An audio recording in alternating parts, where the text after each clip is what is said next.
नमस्कार। Technical analysis course के second episode में आपका स्वागत है। पिछले लेक्चर में हमने टेक्निकल एनालिसिस को एक एग्जांपल के साथ समझा था और इस एपिसोड में हम टेक्निकल एनालिसिस की हिस्ट्री के बारे में बात करने वाले हैं कि टेक्निकल एनालिसिस कहां से शुरू हुआ, कैसे शुरू हुआ और उसकी स्टोरी क्या रही है। 17वीं और 18वीं सदी में ओसाका नाम की सिटी जापान का बिजनेस कैपिटल थी।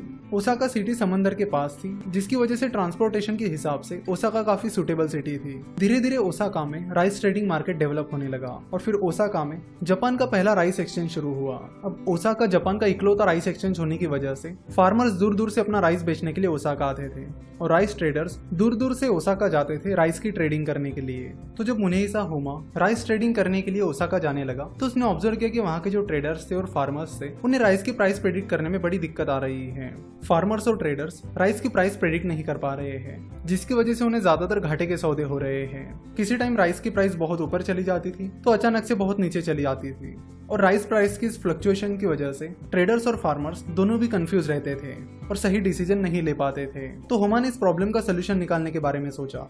वैसे अगर होमा के बारे में बताया जाए तो होमा जापान की एक अमीर फैमिली में पैदा हुआ था और अपना फैमिली बिजनेस चला रहा था। इसी बीच होमा ने सोचा कि क्यों ना राइस की ट्रेडिंग की जाए और इसीलिए वो ओसाका चला गया और राइस की ट्रेडिंग करने लगा। तो राइस की प्राइस के फ्लक्चुएशंस को देखकर होमा को पता चला कि प्राइस की फ्लक्चुएशन मेनली ट्रेडर्स और फार्मर्स की इमोशंस की वजह से हो रही है, जिसकी वजह से होमा को लगा कि पहले तो उसे राइस ट्रेडर्स और फार्मर्स की इमोशंस को समझना होगा, साथ ही उनकी साइकोलॉजी को भी समझना होगा कि वो किस बेसिस पर अपनी बाइंग और सेलिंग डिसीजंस ले रहे हैं। तो ट्रेडर्स और फार्मर्स की इमोशंस और साइकोलॉजी को समझने के लिए होमा ने राइस की प्राइसेस को रिकॉर्ड करना शुरू किया।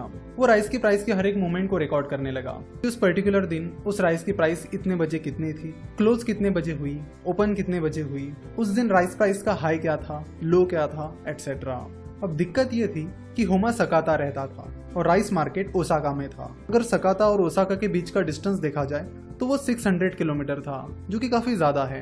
तो अब राइस प्राइस की मूवमेंट को ट्रैक करे तो कैसे? हर टाइम ओसाका में रहना होमा के लिए पॉसिबल नहीं था, तो उसे लगा कि उसे कुछ ऐसा सिस्टम बिठाना चाहिए जिससे वो राइस प्राइस की हर एक मूवमेंट को ट्रैक कर सके।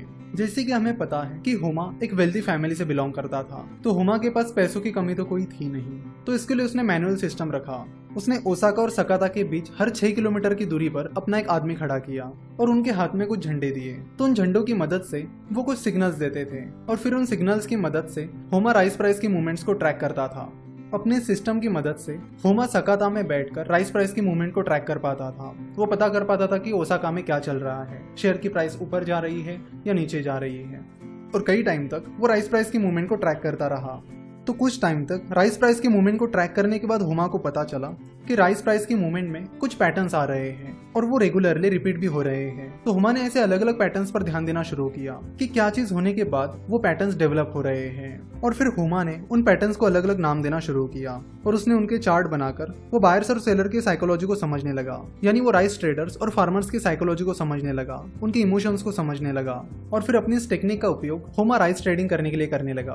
उन चार्ट्स की मदद से और उन पैटर्न्स की मदद से वो अपनी बाइंग डिसीजन और सेलिंग डिसीजन लेने लगा और राइस मार्केट में ट्रेड करने लगा।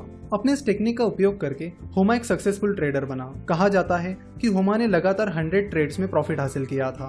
होमा की इस सक्सेस को देखकर और इस ट्रेडिंग स्टाइल को देखकर बाकी ट्रेडर्स भी होमा की स्टाइल को फॉलो करने लगे। वो भी होमा की तरह चार्ट्स बनाने लगे और होमा के पैटर्न्स को समझने लगे और इन्हीं पैटर्न्स का उपयोग करके वो भी अपनी बाइंग और सेलिंग डिसीजन लेकर राइस मार्केट में ट्रेड करने लगे। तो होमा की ये स्ट्रेटेजी और होमा ने डेवलप किए हुए ये पैटर्न्स ही जापानीज कैंडलस्टिक चार्ट का बेस है।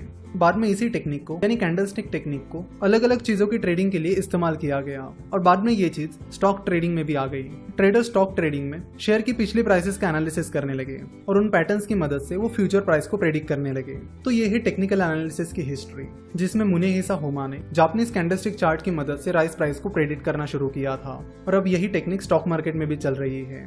तो जो मेथड होमा ने यूज की वो ये थी कि किसी भी चीज की प्राइस मूवमेंट की हिस्ट्री को आप ट्रैक करिए और उसकी मदद से फ्यूचर को प्रेडिक्ट कीजिए, जिससे आपको ट्रेडर्स के इमोशंस और साइकोलॉजी को समझने में मदद मिलती है। साथ ही शॉर्ट टर्म में शेयर प्राइस कहाँ जा सकती है इसकी कुछ बेसिक आइडिया मिल सकती है। आशा करता हूँ कि आपको आज का एपिसोड पसंद आया होगा और टेक्निकल एनालिसिस की हिस्ट्री अच्छे से समझ आई होगी। यहाँ से आगे हम जापानीज कैंडल्स के बारे में बात करेंगे कि कैंडल क्या होती है, उनके कौन कौन से पैटर्न्स होते हैं और किस पैटर्न का क्या मीनिंग होता है और वो पैटर्न क्या इंडिकेट करती है। हमसे जुड़े रहने के लिए आप हमें फेसबुक, ट्विटर और इंस्टाग्राम पर फॉलो कर सकते हो। वीडियो देखने के लिए और हमारे साथ जुड़े रहने के लिए आपका बहुत बहुत धन्यवाद।